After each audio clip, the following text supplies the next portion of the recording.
আসসালামু আলাইকুম, কেমন আছেন সবাই? আজকে চলে আসলাম একটি পুঁইশাকের জমিতে। দেখুন কি পরিমাণ পুঁইশাক হয়েছে। আর এগুলো কৃষকরা ভালো দাম পাওয়ার জন্য অগ্রিম পুঁইশাকের চাষ করেছে। দেখুন কি সুন্দর হয়ে গেছে।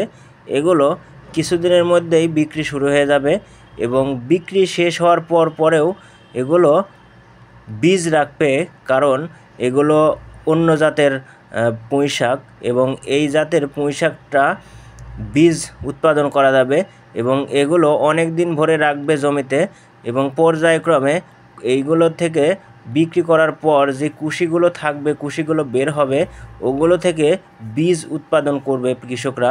সেই বীজ অনেক ভালো দামে বিক্রি হয়, কারণ একটি গাছের ডগা কিংবা আগা কেটে নেওয়ার পর এই গুঁড়া থেকে অনেক কুশি বের হবে এবং ওই কুশিগুলো 5 থেকে 8 মাস রাখলে এগুলো থেকে অনেকগুলো পুঁইশাকের বীজ সংগ্রহ করতে পারবে তারা। তাই অগ্রিম এই পুঁইশাকের চাষ করেছে কৃষকরা এবং এই পুঁইশাকগুলো অগ্রিম বিক্রি করার পরবর্তীতে এগুলো রেখে দেবে বীজ করার জন্য এবং সেই বীজগুলো অনেক ভালো দামে বিক্রি হয়। প্রায় 100 থেকে 150 টাকা কেজি বিক্রি হয়ে থাকে এই বীজগুলো। তাই আপনারাও এইভাবে পরিকল্পনা করে চাষ করতে পারেন এই পুঁইশাকের এবং অন্যান্য শাকসবজির। যদি আপনারা পরিকল্পনা করে চাষ করেন যে কোনো শাকসবজির, ইনশাল্লাহ সফলতা আসবে আপনাদের। দেখুন এখন এগুলো 3 থেকে 4 পাতা 5 পাতা হয়ে গেছে, আর 5 থেকে 10 দিনের মধ্যে এগুলো কাটা শুরু হয়ে যাবে এবং এগুলো বিক্রি শুরু হয়ে যাবে এবং এই পুঁইশাকের অনেক ভালো দাম। 1 কেজি পুঁইশাক 30 থেকে 50 টাকা 70 টাকা কেজি পর্যন্ত বিক্রি হয়ে থাকে। তাই আপনারাও এইভাবে অগ্রিম চাষ করার পরিকল্পনা নেবেন, কারণ এই পরিকল্পনা করে চাষ করলে অবশ্যই সফলতা আসবে আপনাদের। তাই আপনারা চাষ করুন এইভাবে পুঁইশাকের।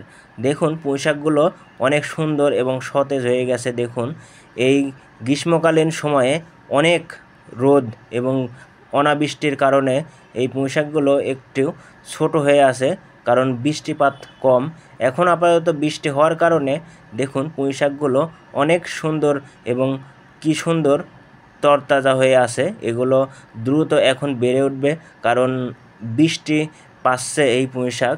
তাই আপনারা এইভাবে পরিকল্পনা করে চাষ করুন, ইনশাল্লাহ খরচ কম হবে এবং লাভ বেশি হবে।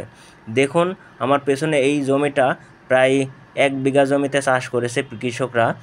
দেখুন এটা কি সুন্দর হয়ে আছে এবং অনেক সুন্দর পাতাগুলো, কোনো রকম রোগবালাই নেই। দেখুন কি সুন্দর আগাগুলো দেখা যাচ্ছে এখন। এগুলো কয়েকদিনের মধ্যে এগুলো বড় হয়ে যাবে, কারণ বৃষ্টি হয়েছে, বৃষ্টির কারণে বড় হয়ে যাবে। ধন্যবাদ।